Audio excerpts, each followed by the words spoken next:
नमो विष्णुपृष्ठाय भूतले श्रीमते भक्तिवेदान्तस्वामिन् इति नामिने नमस्ते सारस्वते देवी गौरवाणी प्रचारिणे निर्विशेष शून्यवादी पाश्चात्यदेशतारिणे जय श्री कृष्ण चैतन्य प्रभु नित्यानंद श्री अद्वैत गदाधर श्रीवासादि गौर भक्तवृंद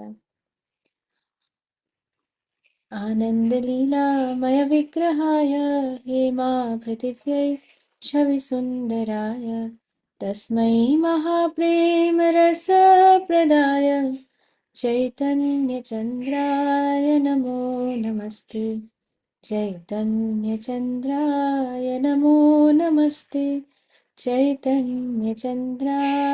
नमो नमस्ते जय जय श्री चैतन्य जय नित्यानंद जय द्वैत चंद्र जय गौर भक्त वृंद हरे Krishna Krishna Krishna Hare Hare Hare Ram Ram Ram Hare Hare.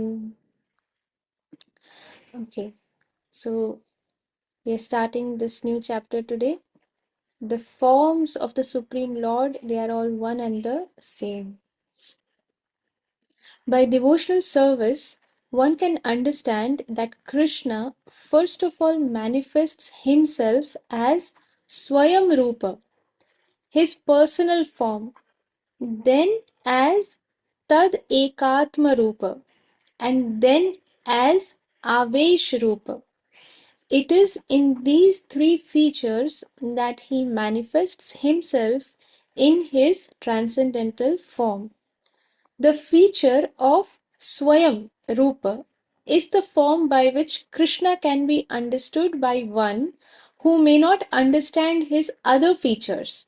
In other words, the form by which Krishna is directly understood is called the Swayam Rupa or his personal form. The Tad Ekatma Rupa is that form which most resembles the Swayam Rupa, but there are some differences in the bodily features. The Tad Ekatma Rupa is divided into two manifestations: the personal expansion, Swamsha, and the pastime expansion, Vilasa. As far as the Avesh Roop is concerned, when Krishna empowers some suitable living entity to represent him, that living entity is called Avesh Roop or Shaktyavesha Avatar. The personal form of Krishna can be divided into two: Swayam Roop and Swayam Prakash.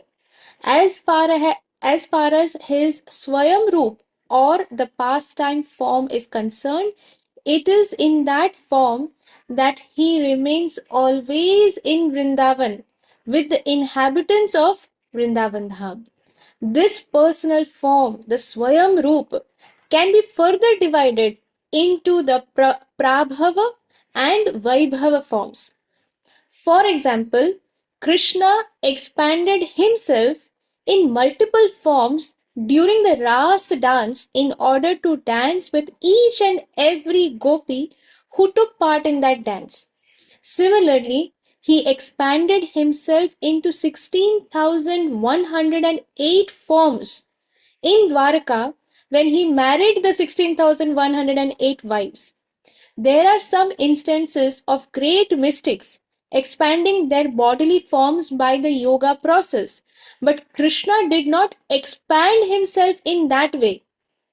In Vedic history, Saubhari Rishi expanded himself into 8 forms by the yoga process, but those expansions were simply reflections. For Saubhari Muni, he remained in one place. He was one, but the other expansions were just his reflections. But when Krishna manifested himself in different forms, each and every one of them was a separate individual. They are all Krishna, Krishna himself. When Sri Narad Muni visited Krishna at his different palaces in Dwarka, he was astonished at this, and yet Sri Narad Muni is never astonished to see the expansions of a yogi's body, since he knows the trick himself. Srimad Bhagavatam describes Sri Narad Muni's astonishment at seeing Krishna's expansions in Dwarka. So there is a detailed uh, conversation that Narad Muni has with Krishna, and Krishna explains, speaks to him in Srimad Bhagavatam. Narad wondered how the Lord was present with his queens in each and every one of his 16,108 palaces. With each queen, Krishna himself was in a different form, acting in different ways. So when Narad Muni, when he came, he thought, now I will make a surprise visit. Let me see how Krishna is managing 16,108 wives. People find it very difficult to manage even one wife. So Krishna is managing 16,108 wives. So Narad Muni wanted to see, okay, how is he doing it? So he went to one palace. He saw that, okay, there Krishna is having lunch, and Rukmini Devi is fanning him. All the other servants are there and they are having some discussion. They are speaking to each other. Okay, he thought, okay, fine. So Krishna is with Rukmini Devi right now. Let me go to the other palace and see what is the other queen doing, and how Krishna is managing.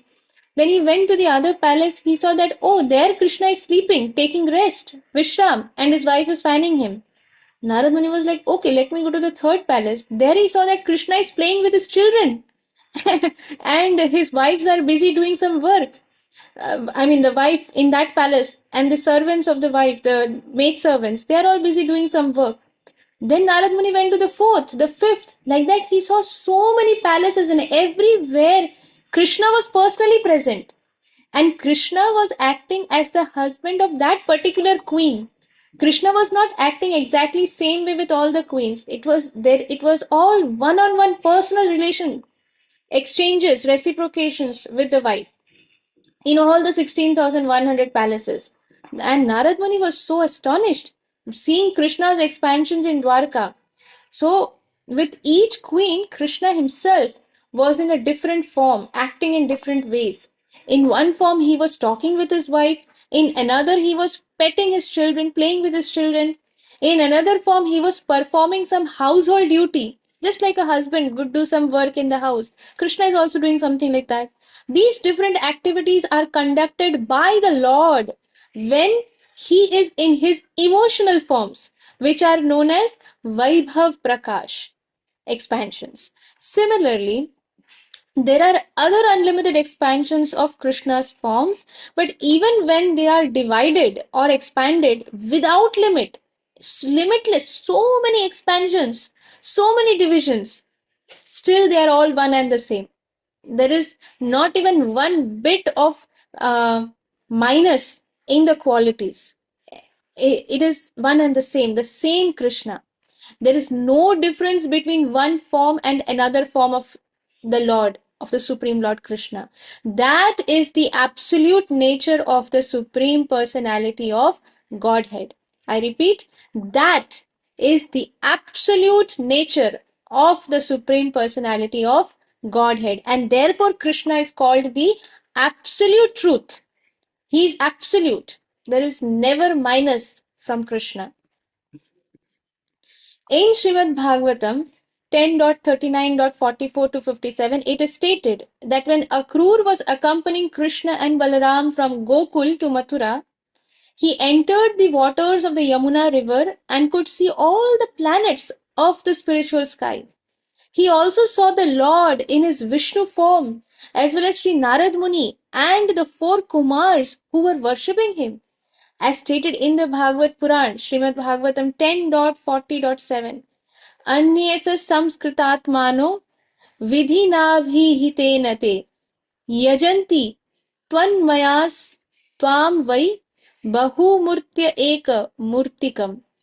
The Supreme Lord's many worshippers, there are Vaishnavas, there are Aryans, they are all purified by the various processes of worship that they perform according to their convictions and their spiritual understanding.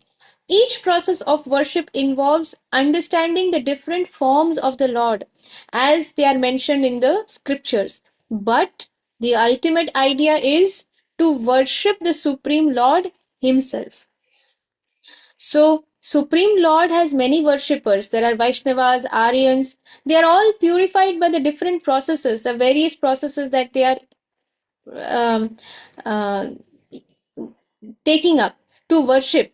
They perform according to their own convictions and to their own spiritual understanding based on the scriptures. Each process of worship involves understanding the different forms of the Lord. They are as they are mentioned in the scriptures, but the ultimate idea is to worship the Supreme Lord Himself. In his Vaibhav Prakash feature, the Lord manifests himself as Balram. The Balaram feature is as good as Krishna himself. The only difference being that Krishna's bodily hue is blackish and Balaram's is whitish. The Vaibhav Prakash form was also displayed when Krishna appeared before his mother Devaki in the four-handed form of Srinarayan, just when he entered the world. Then, at the request of Krishna's parents, Krishna transformed himself into a two-handed form in front of Mother Devaki and Vasudeva. Thus, he sometimes manifests four hands and sometimes two. The two-handed form is Vaibhav Prakash and the four-handed form is Prabhava Prakash. In his personal form, Krishna is just like a cowherd boy. That is his personal form, Swayam. And he thinks of himself in that way. He thinks himself to be a cowherd boy only. He doesn't think himself to be Bhagwan. He thinks himself to be a cowherd boy. He thinks himself to be the son of Mother Yashoda. He thinks himself to be the son of Nanda Baba. He thinks himself to be the friends of the cowherd boys. And he thinks himself to be the beloved, the boyfriend, the what is this? Vrindavana Nagar for all the gopis, for all the damsels of Sri Vrindavan Dham. That is how he thinks himself to be. But when he is in the Vasudev form, he thinks of himself as the son of a Kshatriya and feels like a Kshatriya, a princely administrator. In his two-handed form as a cowherd son of Nanda Maharaj, Krishna fully exhibits his opulence, his beauty, his wealth, his attractiveness and pastimes.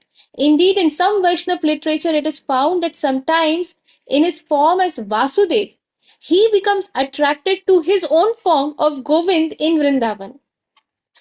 Thus, as Vasudev, he sometimes desires to enjoy as Govind does. Although the Govind form and the Vasudev form are ultimately one and the same. It's just like if suppose when we this is a very mundane example for us to understand how Krishna is getting attracted to himself. Of course, that is transcendental. Any other example we give is all material and mundane. But for ourselves to understand, sometimes when we see our older pictures, we think that, oh, this time was so nice, I looked like this, I looked much better, now I look old. All these things may come in our mind. So, but Krishna never becomes old, neither does Vasudev, and they are one and the same. But in the same way, when Vasudev, when he looks at his own form of Govind, he wants to enjoy as Govind because Govind is so attractive, because Krishna in his Vrindavan Leela is so attractive, because he's exhibiting his full opulence, his full beauty, wealth, attractiveness, all the pastimes of Vrindavan in his two-handed form as a cowherd boy, the son of Nanda Maharaj. So, thus, as Vasudev, he sometimes desires to enjoy as Govind does, although the Govind form and the Vasudev form are ultimately one and the same. In this regard, there is a passage in the Lalit Madhav 4.19 in which Krishna addresses Sri Uddhav ji as follows: My dear friend, the form of this cowherd boy Govind attracts me. Indeed, I wish to be like the damsels of Braj, who are also attracted by this form of Govind. Now, who is saying this? Krishna is saying this.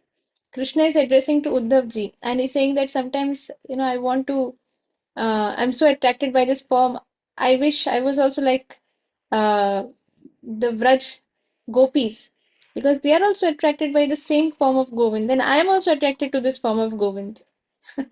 Similarly, later in the Lalit Madhav 8.34, Krishna says, "Oh, how wonderful it is!